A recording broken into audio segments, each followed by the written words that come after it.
ድንግል ማርያም ለምንድነው በድንግል ማርያም የሚኖር ደስ ይለዋል የሚባለው? በእሷ ስም የሚጾም ሰው፣ የእሷን ስም የሚያመሰግን፣ እሷን እናት የሚያደርግ ሰው ደስ ይለዋል።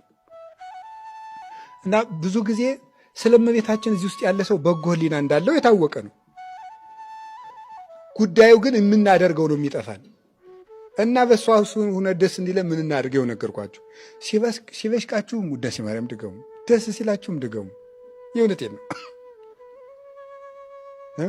ሰው ሲፎክርባችሁም ማልዳ ደግሜዋለሁ አትበል። ዝም ብለህ አንሳና ድገም። መጽሐፉ ችግር ሲፈጠርባችሁ አንሱና ድገሙ። እኔ እውነቴን ነው። ፈትኑት፣ ቅመሱት። እውነቴን ነው። ዝም ብለው ውዳሴ ማርያም የሆነ ሰው ቆይ እንገናኛለን አለ አይደል? ሂድና ድገማት የዕለቷን ውዳሴ ማርያም፣ ኋላ ተገናኙ፣ ችግር የለም። እውነት እንዴ ገባሪተ ሰላም እኮ ናት።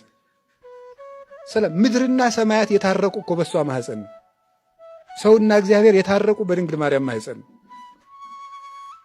እግዚአብሔርና ሰው ተዋህዱባት እኮ የተዋህዶ እናት እኮ ናት። ከሷ ማህፀን ተዋህዶ ተደረገ። መለያየት በሷ ማህፀን ጠፋ። አንድነት በድንግል ማርያም ማህፀን ተጀመረ።